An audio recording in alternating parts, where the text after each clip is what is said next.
جیسے آج جس کی ہم نے نماز جنازہ پڑھائی یہ ہمارا بھائی چلا گیا نا، بولو چلا گیا کہ نہیں چلا گیا؟ تو جو آ رہا ہے وہ آگے جا رہا ہے، یہاں نہیں رہنا نہیں ہے یہاں۔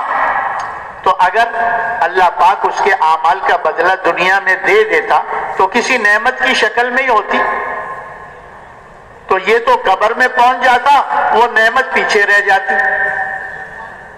کیونکہ جب آدمی دنیا سے قبر میں جاتا ہے تو دنیا کی کوئی چیز اس کے ساتھ قبر میں نہیں جاتی، کیوں بھائی؟ جاتی ہے کوئی چیز؟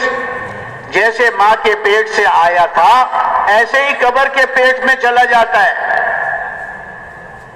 اور کیا کہتے ہیں اس کو کہ بھائی اس کے کپڑے بھی اتار دو، اس کے ہاتھ میں انگوٹھی ہے وہ بھی نکال دو، اس کے ساری چیزیں جو دنیا کے حساب سے وہ سب۔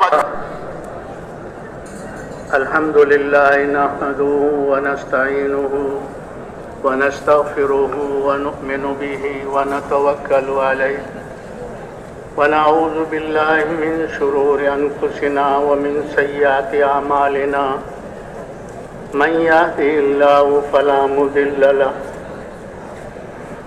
ومن يضلله فلا هادي له ونشهد أن لا إله إلا الله وحده لا شريك له ونشهد أن سيدنا وحبيبنا ونبينا ومولانا محمدا عبده ورسوله اللهم لك الحمد كما أنت أهله فصل على محمد كما أنت أهله وافعل بنا ما أنت أهله فإنك أنت أهل التقوى وأهل المغفرة يا رب صل وسلم دائما أبدا على حبيبك خير الخلق كلهم أما بعد فأعوذ بالله من الشيطان الرجيم بسم الله الرحمن الرحيم والعصر إن الإنسان لفي خسر إلا الذين آمنوا وعملوا الصالحات وتواصوا بالحق وتواصوا بالصبر وقال الله سبحانه وتعالى كنتم خير أمة أخرجت للناس تأمرون بالمعروف وتنهون عن المنكر وتؤمنون بالله وقال الله سبحانه وتعالى والذين جاهدوا فينا لنهدينهم سبلنا وإن الله لمع المحسنين وقال النبي صلى الله عليه وسلم من تمسك بسنتي عند فساد أمتي فله أجر شهيد وفي رواية فله أجر 100 شهيد وقال النبي صلى الله عليه وسلم من جعل الهموم هما واحدا هم آخرته كفاه الله هم الدنيا وفي رواية كفاه الله هم الدنيا وهم الآخرة وقال النبي صلى الله عليه وسلم لغدوة في سبيل الله أو راحة خير من الدنيا وما فيها أو كما قال عليه الصلاة والسلام۔ قابل احترام دوستو، بزرگوں، بھائیوں، اللہ تبارک و تعالی ہمارے یہاں جمع ہونے کو اپنی بارگاہ میں قبول و منظور فرما لے۔ ہمارا اور آپ کا یہاں اجتماع میں جمع ہونا یہ کوئی رسمی رواجی بات نہیں ہے کہ سال میں ایک اجتماع میں ہم جمع ہو جاتے ہیں، بلکہ ہمارا اور آپ کا یہاں اجتماع میں جمع ہونا ایک بہت اونچے مقصد کے لیے ہے، ایک بہت اونچے کام کی نسبت سے ہے اور ایک بہت اونچی محنت کے لیے ہے۔ ہمارا اور آپ کا یہاں جمع ہونا انبیاء علیہم الصلاۃ والسلام کے مقصد کے، انبیاء علیہم الصلاۃ والسلام کے کام کی نسبت سے اور انبیاء علیہم الصلاۃ والسلام کی محنت کی نسبت سے ہم اور آپ یہاں جمع ہوئے ہیں۔ انبیاء علیہم الصلاۃ والسلام کا جو مقصد تھا، اللہ نے ان کو دنیا میں بھیجا، وہ انسانیت کی رہبری اور رہنمائی کے لیے تشریف لاتے، سیدھا راستہ دکھلانے کے لیے، اس راستے پر چلانے کے لیے کہ جس راستے پر چل کر انسان اللہ رب العزت سے دونوں جہانوں میں کامیابی حاصل کر سکتا ہے، جس کو دین والا راستہ کہتے ہیں، اسلام والا راستہ کہتے ہیں۔ اس لیے کہ اللہ رب العزت نے انسانوں کی دونوں جہانوں کی کامیابی کو اپنے پورے دین پر چلنے میں رکھی ہے۔ انسانوں کی کامیابی کو اللہ رب العزت نے نہ ملک کے ساتھ جوڑا ہے، نہ مال کے ساتھ جوڑا ہے، نہ ہی دنیا کے اس پھیلے ہوئے ساز و سامان کے ساتھ جوڑا ہے، بلکہ اللہ رب العزت نے انسانوں کی دونوں جہانوں کی کامیابی کو اپنے پورے دین کے ساتھ جوڑا ہے۔ ہر زمانے میں جو انسان کامیاب ہوئے ہیں وہ دین اسلام کی برکت سے ہی کامیاب ہوئے، اور آئندہ بھی جو انسان کامیاب ہوں گے وہ بھی دین اسلام ہی کی برکت سے کامیاب ہوں گے۔ گزشتہ زمانے میں جو انسان بھی ناکام ہو کر گئے ہیں وہ دین اسلام کو چھوڑنے کی وجہ سے ناکام ہو کر گئے، اور یہی اللہ کی سنت جاریہ قیامت تک کے لیے ہے کہ آئندہ زمانے میں جو انسان جس حیثیت کا ہوگا، اگر اللہ کے دین کو چھوڑ کر اپنی جی چائی اور منچائی پہ چلے گا تو جیسے اللہ رب العزت نے پہلوں کو ناکام فرمایا، ایسی اللہ رب العزت ان بعد والوں کو بھی ناکام فرمائیں گے۔ تو کامیابی کا جو راستہ ہے وہ اللہ کا دین ہے۔ دین کے بغیر اگر نظر آ رہا ہے تو یہ انسان کی آنکھ کا دھوکہ ہے، اور یہ دھوکہ موت پر کھل جائے گا۔ لیکن موت پر دھوکہ کھلے پھر انسان کے کسی کام کا نہیں، کیونکہ جس کی جو گھڑی آتی ہے اسی گھڑی میں اس کو دنیا سے آخرت کی طرف منتقل ہونا ہوتا ہے۔ اب جو انسان دنیا میں آیا ہے یہ مر کر ختم نہیں ہوگا، بلکہ اس کا ایک عالم سے دوسرے عالم میں انتقال ہوتا چلا جائے گا۔ جیسے عالم ارواح سے ماں کے پیٹ میں منتقل ہوا، ماں کے پیٹ سے زمین اور آسمان کے پیٹ میں منتقل ہوا، اب اس کے بعد زمین کے پیٹ قبر میں منتقل ہوگا، پھر وہاں سے حشر میں منتقل ہوگا، پھر وہاں سے پلسرات پر منتقل ہوگا، پھر وہاں سے اس کے دو ٹھکانے ہیں، ایک تو جنت ہے اور ایک دوزخ ہے۔ یہ دو ٹھکانے انسان کے لیے ہیں جہاں ہمیشہ اس کو رہنا ہے۔ تو موت کے وقت انسان پر یہ دھوکہ کھلے کہ ملک میں کامیابی نہیں ہے، مال میں کامیابی نہیں ہے، دنیا کے ان چیزوں شکلوں میں نقشوں میں کامیابی نہیں ہے، تو وقت ہاتھ سے نکل چکا ہوگا۔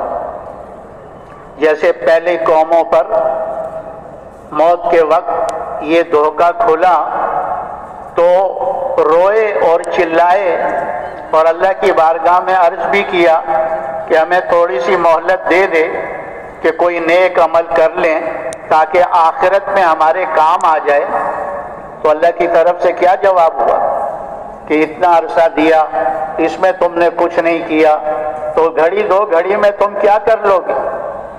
تو وہ گھڑی آگے پیچھے نہیں ہوتی، اس لیے موت سے پہلے پہلے آدمی اس دھوکے سے نکل جائے کہ کامیابی ملک کے نقشوں میں نہیں ہے، مال کے نقشوں میں نہیں ہے، چیزوں سامان میں نہیں ہے، کامیابی اللہ کے احکامات کو پیارے نبی صلی اللہ علیہ وسلم کے طریقے سے پورا کرنے میں ہے۔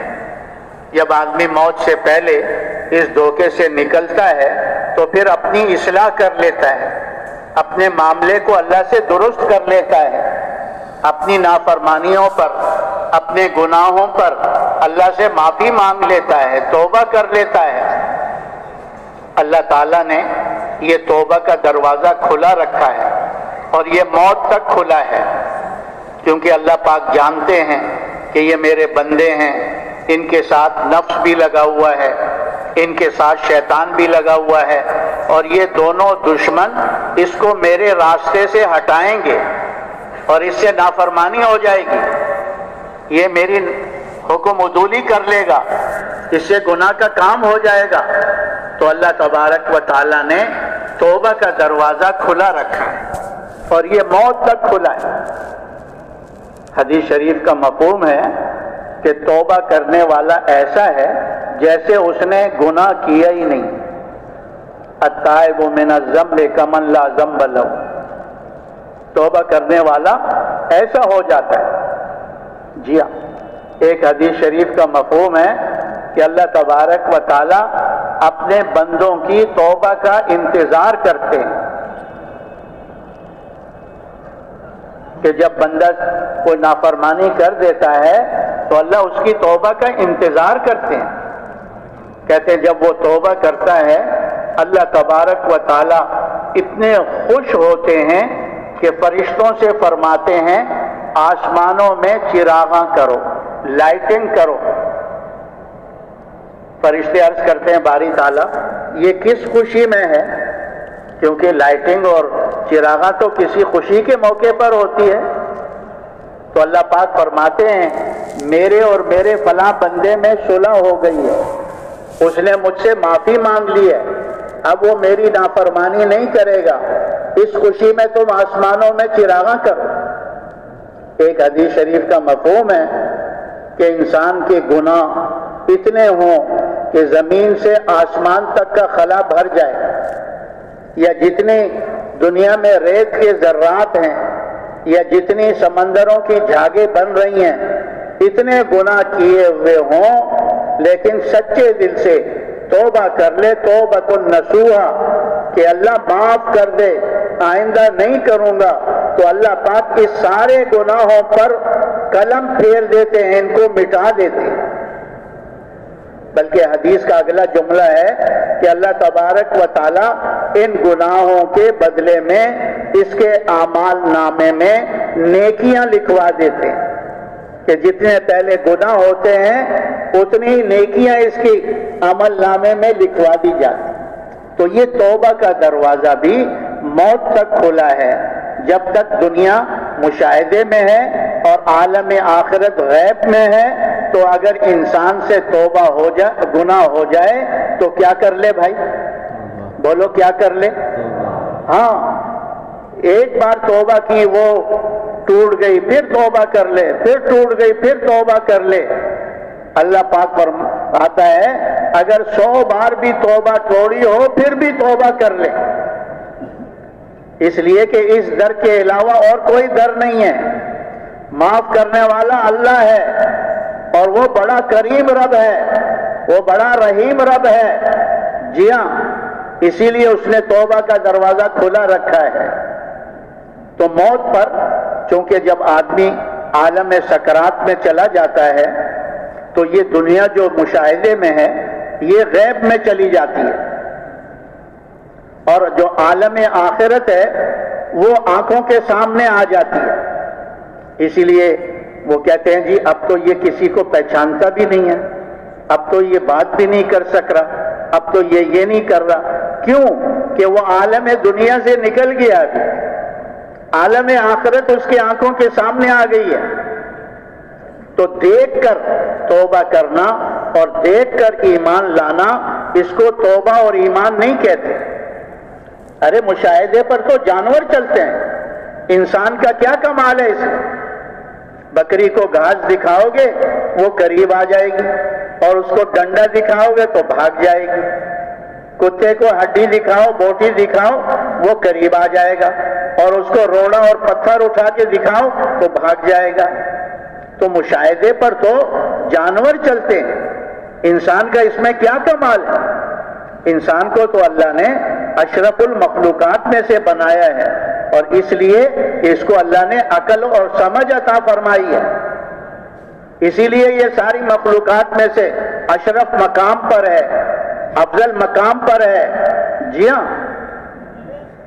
تو یہ موت پر جب آخرت کا وہ کھل جائے گا اور اس وقت میں یہ کہے اب مجھے مہلت دے دو، اب میں کو نیک عمل کر لوں، اب پھر مہلت نہیں ملے گی۔ جی ہاں، اللہ تعالیٰ نے پہلی قوموں کے واقعات کو بھی ذکر کیا ہے کہ موت پر دھوکہ کھلا تو رونے لگے، چلانے لگے، ہاں جی، لیکن ان کا رونا چلانا ان کے کام نہیں آیا۔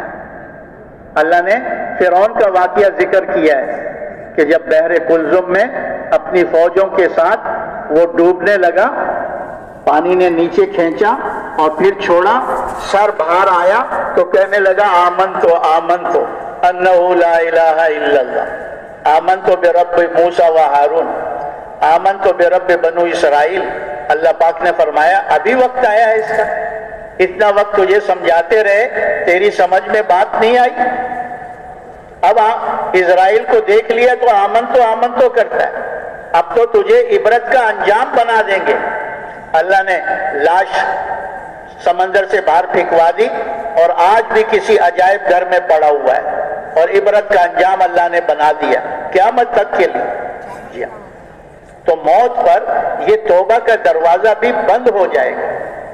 جی ہاں، موت سے پہلے پہلے اس دھوکے سے نکلنا ہے کہ ملک میں کامیابی نہیں ہے، مال میں کامیابی نہیں ہے، چیزوں شکلوں میں کامیابی نہیں ہے، کامیابی اللہ کے احکامات میں اور پیارے نبی صلی اللہ علیہ وسلم کے طریقوں میں، دنیا میں بھی اور آخرت میں بھی۔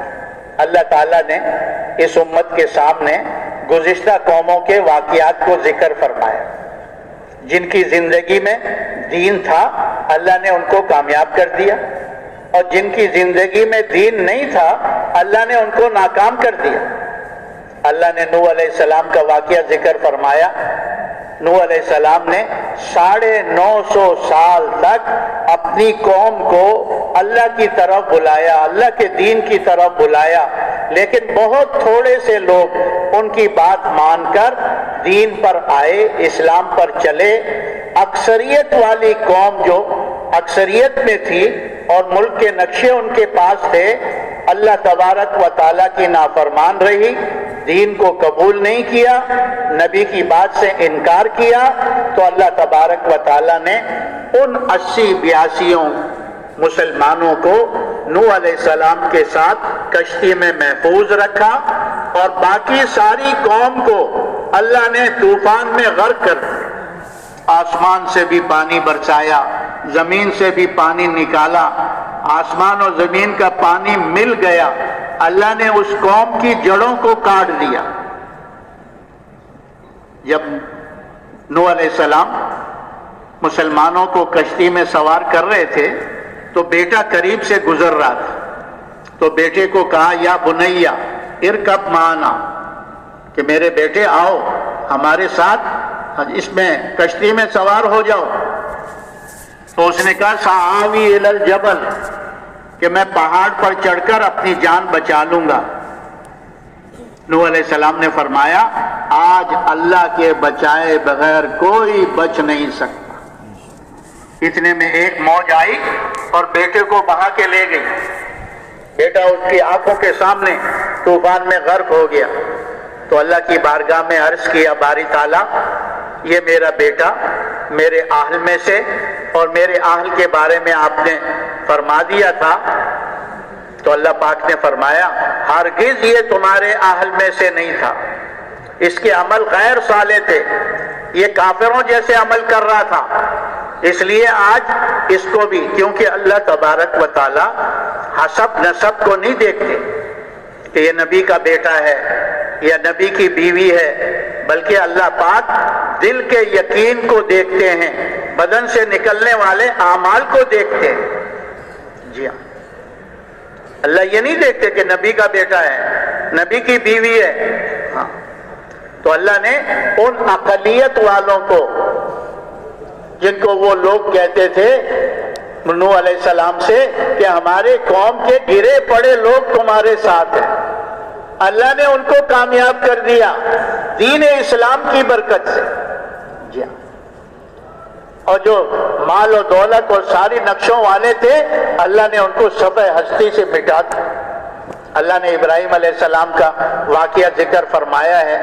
اللہ نے نمرود کی طرف، قوم کی طرف ابراہیم علیہ السلام کو بھیجا، نہ قوم، نہ نمرود مانا، نہ قوم مانی، حتیٰ کہ ابراہیم علیہ السلام کے والدین بھی نمرود کے ساتھ تھے.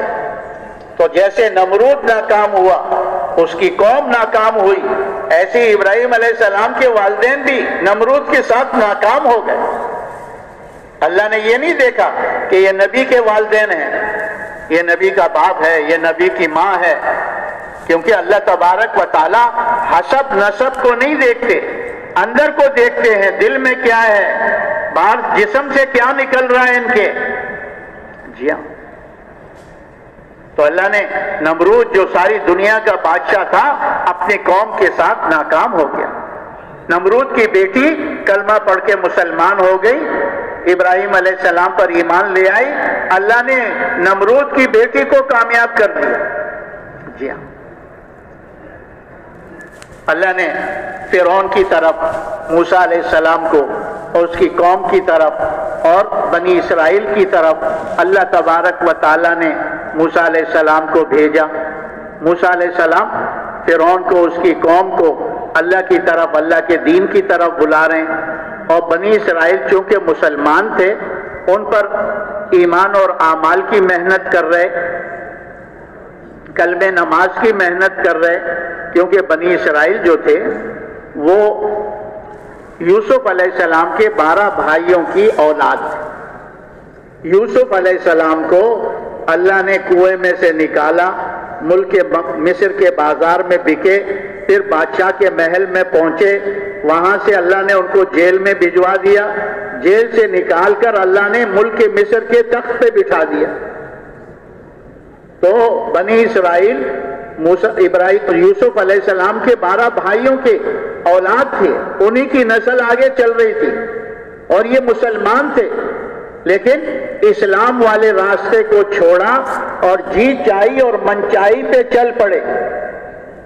تو اللہ تبارک و تعالیٰ نے اس زمانے میں جو سب سے زیادہ خواہشات پر چلنے والا تھا فرعون، اللہ نے بنی اسرائیل پر فرعونیوں کو مسلط کر دیا. جی ہاں، کیونکہ جب مسلمان اللہ کے دین کو چھوڑے گا اور خواہشات پر چلے گا تو اس زمانے میں جو سب سے بڑے خواہش پر چلنے والے ہوں گے اللہ مسلمانوں پر ان کو مسلط کر دے گا. آج بھی ہم ساری دنیا میں دیکھ لیں کہ مسلمان کتنے اللہ کے دین کے مطابق چل رہے ہیں، خواہشات کی زندگی پہ پڑ گئے ہیں، اس لیے اللہ نے غیروں کو ہم پر مسلط کر دیا ہے. جو سب سے بڑے خواہش پر چلنے والے ہیں ان کو اللہ نے مسلمانوں پہ مسلط کیا ہوا ہے. تو موسیٰ علیہ السلام بنی اسرائیل پر کلمہ نماز کی محنت کر رہے ہیں کہ دیکھو سب کچھ اللہ کرتے ہیں، اللہ کا غیر اللہ کے بغیر کچھ نہیں کرتا، لا الہ الا اللہ. اس لیے فرعون سے نہ ڈرو، فرعون کی فوجوں سے نہ ڈرو، فرعون کی اسلحہ سے نہ ڈرو. ہاں، ڈرنا ہے ایک اللہ سے ڈرنا ہے، اس کا خوف اپنے دل میں پیدا کرو. اور فرعون اللہ کے ارادے کے بغیر کچھ نہیں کر سکتا، اور اللہ پاک کرنے میں کسی چیز کے محتاج نہیں ہے. اپنے دل کے یقین کو ٹھیک کرو، اور بدن سے نکلنے والے اعمال کے لیے اللہ نے حکم دیا کہ ان کو کہو اپنے گھروں میں مسجد بنا کر نماز ادا کریں. کیا مقصد؟ کہ اپنے جسم کو اللہ کے حکموں کا پابند بنائیں، جو احکامات ان کو دیے گئے ان احکامات کے مطابق چلیں. تو فرمایا کہ موسیٰ علیہ السلام بنی اسرائیل پر کلمہ نماز کی محنت کر رہے ہیں اور فرعون کو اللہ کی طرف بلا رہے ہیں. تو فرعون کو یہاں بنی اسرائیل اپنی اصلاح میں لگ گئے، پچھلی زندگی پہ نادم ہو گئے اور دین کے راستے پر آنے لگے. تو اللہ تبارک و تعالیٰ نے جو فرعون کو ان پر مسلط کیا تھا، اور کیسا مسلط تھا، ہائے، کہتے ہیں ان کے بچوں کو ان کے سامنے ذبح کر دیا جاتا تھا اور کوئی چوں بھی نہیں کر سکتا تھا. ان کی بچیوں کو زندہ چھوڑ دیتے تھے، بچوں کو ذبح کر دیتے اور ان سے بیگار لیتے تھے، مفت میں کام کرواتے تھے ان سے. لیکن جب موسیٰ علیہ السلام نے ان کی اصلاح میں، ان کے کلمہ نماز اور دین پر، تو جیسے جیسے وہ اپنی اصلاح کرتے رہے، ویسے ویسے اللہ پاک فرعون کو اور اس کی قوم کو پکڑتے رہے. بحر کلزم میں غرق کرنے سے پہلے اللہ نے ان کے اوپر 8 قسم کے عذاب مسلط کیے، چھوٹے چھوٹے، تاکہ یہ رجوع کر لے. کیونکہ جب آدمی پر مصیبت آتی ہے نا تو اس کا رجوع الی اللہ بڑھ جاتا ہے. اور اللہ حکیم بھی ہیں، طبیب بھی ہیں. جی ہاں. تو فرعونیوں کو اللہ نے میںڈکوں کا عذاب، جوؤں کا عذاب، جی خون کا بن جانا، کھانے پینے چیزوں کا، اور سیلاب، اور کھانوں میں نعمتوں میں کمی، یہ قسم قسم کے اللہ پاک نے ان کو عذابوں میں مبتلا کیا. جب بھی اس پر قوم پر مصیبت آتی تو وہ موسیٰ علیہ السلام سے کہتا تھا اپنے رب سے دعا مانگو، ہماری یہ مصیبت دور ہو جائے، ہم بھی مسلمان ہو جائیں گے اور بنی اسرائیل کو بھی تمہارے ساتھ کر دیں گے، تم اپنے وطن لے جانا. تو نبی کے دل میں تو اپنی امت کے لیے شفقت ہوتی ہے. نبی کسی کا بدخواہ نہیں ہوتا، نبی سب کا خیر خواہ ہوتا ہے، اپنی امت کا فکر ہوتا ہے، غم ہوتا ہے کہ یہ نقصان میں نہ جائیں. اس لیے موسیٰ علیہ السلام اللہ سے دعا مانگتے، اللہ ان کی اس مصیبت کو دور کر دیتا. جب وہ مصیبت ٹل جاتی تو پھر وہ مکر جاتے. وہ قوم جو تھی فرعون کو کہتی تھی یہ تو تمہاری وجہ سے ہوا، کیونکہ فرعون بھی ربوبیت کا دعویٰ کرتا تھا، انا ربکم الاعلی، میں تمہارا بڑا رب ہوں. جی ہاں. تو اللہ دوسری مصیبت میں، تیسری مصیبت میں، جب بنی اسرائیل نے اپنا اصلاح کیا، اپنے یقین پر محنت کی، اپنے اعمال پر محنت کی، تو اللہ پاک نے ایک دن حکم دے